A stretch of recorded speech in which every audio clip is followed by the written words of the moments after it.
Hey Cass, this is for you and the Stuffies group today, and I created this because it's not honestly just for you guys, because it's something that I give advice to a lot of people. I used to teach a class on public speaking, and actually was the only coach in history to help one team win both the tournament of championships and also the global championships in the same year.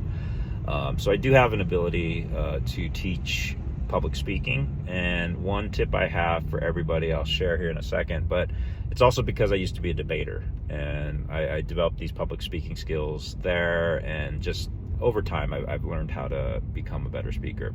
But one thing in spaces in particular I would argue that you should actually pick up is acronym reminders. And how you do that is, well, acronym reminders like AR, which is an acronym, right? Or USA, United States of America, is an acronym.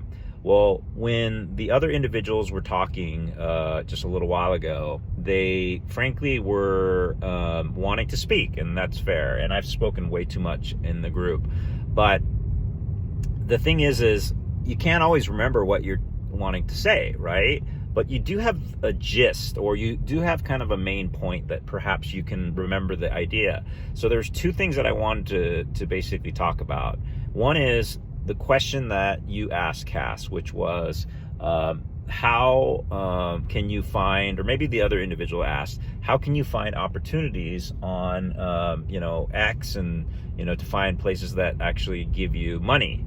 Well, I could talk about this forever, but one thing I know is I know a specific, very specific job that's available right now that both the owner and also, the person who's running the company and the people out there could easily synergize on. So Cass and I met because of this nice gentleman by the name of Russ. And Russ is creating a CRM tool called Foxley.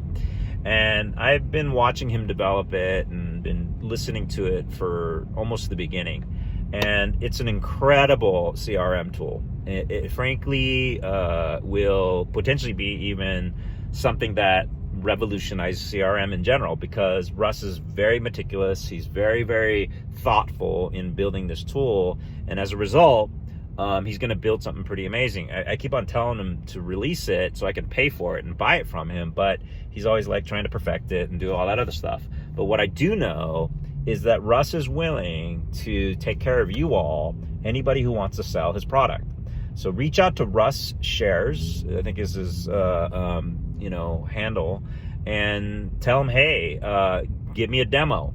And so he will show you the product, and basically you will be able to help him sell it, or at least help him increase the visibility of it, and he'll compensate you as kind of a sales staff or somebody who helps him expand the reach.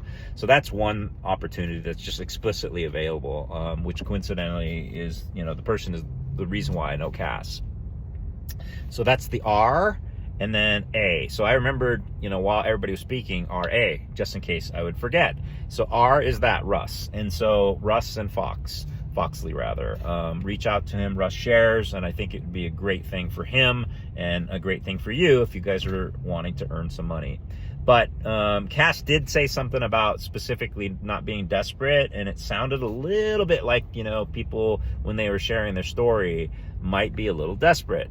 Well, if you can, find ways to help yourself with that desperation. Go and do other offline jobs, do what you can to get loans, do whatever you can to get comfortable, because looking desperate is really bad in the eyes of employers, or looking desperate is really bad for anybody who wants to team up with you. So do your best to find a way to mask that, because that is not a very attractive trait. And I will tell you 100% that it will probably ruin your opportunity everywhere else. That was a complete aside, but I just remember that when people were talking about that. The A to me was assets. One of the things that I want to just be very clear is, if you are good at talking, which I know I am relatively good at, you could probably convince the majority out there of almost anything. My brother is actually the number one salesperson in his company. One of my best friends is the number one salesperson in his company.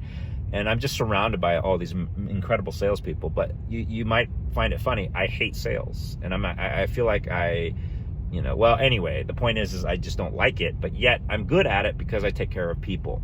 So if you're able to take care of people, you can actually sell very, very well. That's a quick aside. But what I mean by assets is this. What if you aren't an eloquent speaker? What if you cannot articulate your thoughts that well on spaces or in public or whatever the case may be? Well, here's what you do. You build online assets.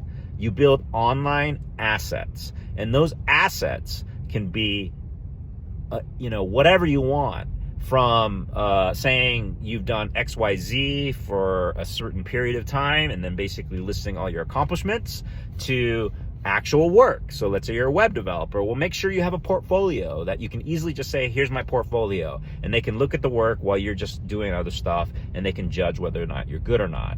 Maybe you are something that doesn't have something tangible. Well, just find another way to show them how you were successful in that particular task or that particular, talent. Because if you're not able to show them that by communicating it, because you're just not a great communicator, or perhaps maybe English is not your native language, well, build the assets. Build these online touch points, or these online places where people can literally just go and see. I mean, that's what a resume is in general. That's what LinkedIn is for.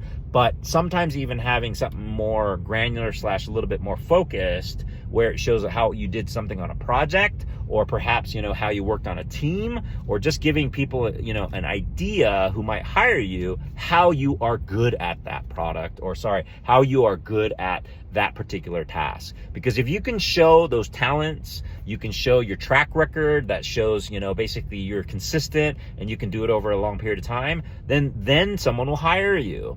The other thing you can get is recommendations, people who believe in you. And if you have that can also improve your authority, or at least improve your value to other people. So make sure you have easy ways of sharing this kind of information, and have it ready, okay?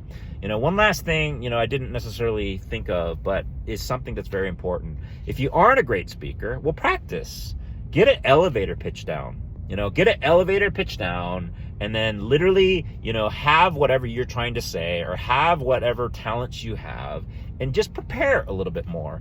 If you aren't a native speaker and you have to communicate in English, seek out the help of other native speakers, work with them, do whatever it is.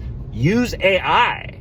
One of my co-founders in one of my companies, he uses AI. He uses Jeff Bezos' voice to articulate basically what you have to say. So you can write it down, then use Jeff Bezos' voice in that AI. I'll even find the tool at some point and share it with y'all. But I hope that helps. That was 7.5 minutes, or almost 8 minutes of advice. Stuff that normally I charge at least a few $100s an hour for, because I like casts, and I want to make sure everybody in this room, or everybody basically who is listening to me, understand there are very important, or very easy ways rather, to get people to pay for you, to respect you, and ultimately, value you, because you are honestly showing all your value online in a very, very quick manner. All right. And there was a job opportunity, like I said. Russ shares.